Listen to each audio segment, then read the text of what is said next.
को इंसान का जन्म मिला है तो आखिरकार क्यों मिला है? जानवर का भी मिल सकता था, किसी पक्षी का मिल सकता था, लेकिन एक्चुअल में आपको इंसान का ही जन्म क्यों मिला? कुछ करने के लिए। पढ़ने के लिए तो पूरी जिंदगी भर पढ़ते हैं हम लोग। इसके अलावा और भी चीज होती है, किताबी ज्ञान से बाहर आओ थोड़ा सा। चलो एक कहानी के माध्यम से मैं आपको समझाती हूँ कि एक्चुअल में हमारे जीवन में कौन सी चीज महत्वपूर्ण है। यहाँ पे कितने बच्चे हैं जो सक्सेसफुल होना चाहते हैं? आखिरकार सभी पढ़ रहे हैं, सभी छोटे से बड़े लेकर सारे बच्चे क्या होना चाहेंगे? सक्सेसफुल होना चाहिए। तो एक गांव में एक आदमी रहता था, ईशापुर नाम गांव था उसका। उसमें एक व्यक्ति रहता था, वो क्या करता था? लकड़ियाँ काटता था। लकड़ियाँ काट के उसको, वो लकड़हारा था तो लकड़ियाँ काटता था। लकड़ियाँ काट के वो जैसे आज उसने लकड़ियाँ काटी, रात को काट ली और दिन में उसको बेच के आता था। उसी से उसका क्या चलता था? घर चलता था। तो एक दिन क्या होता है, जब लकड़हारा रात को लकड़ी काट के आता है, वापस देखता है कि उसके दरवाजे पे 3 साधु खड़े होते हैं। 3 साधु खड़े होते हैं तो वह अपना एक एक करके नाम बताते हैं। पहला बोलता है साधु, मेरा नाम है श्रम। दूसरा साधु बोलता है मेरा नाम है धन। तीसरा साधु बोलता है मेरा नाम है वैभव। और चौथा साधु बोलता है मेरा नाम है सफलता। अब वो साधु में से चारों साधु बोलते हैं कि हम आपके घर पे कल भोजन करने के लिए आएंगे रात में। तो वहीं पे जो लकड़हारा होता है वो ये बोलता है कि मेरे पास में इतना धन नहीं है, इतना पर्याप्त धन नहीं है कि मैं आप चारों को भोजन करवा सकूं।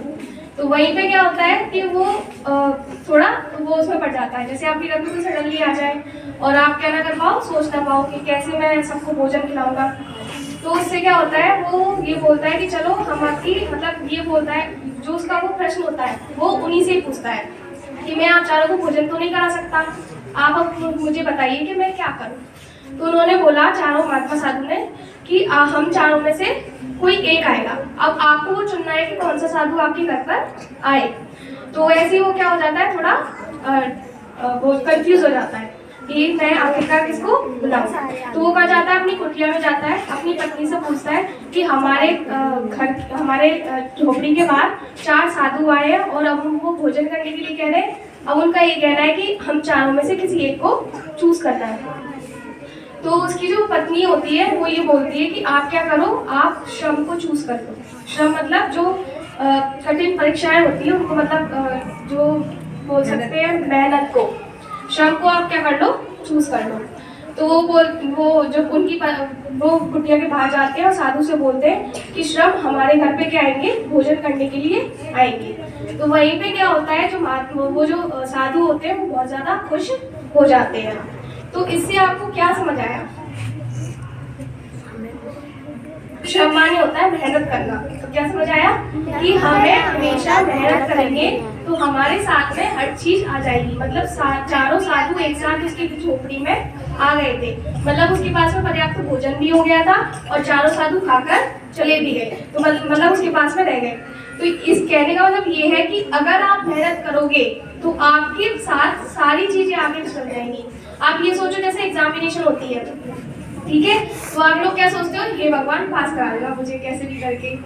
आपने पढ़ाई नहीं करी, आप ये सोचो कि मुझे पास करा देगा। अब ये सोचो, आप भगवान आके लिख थोड़ी देंगे उसको, परीक्षा को लिखना तो आपको ही पड़ेगा उसमें। तो मेहनत करोगे तो ही आगे बढ़ोगे और सारी चीजें आपके पीछे झक मार के आएगी।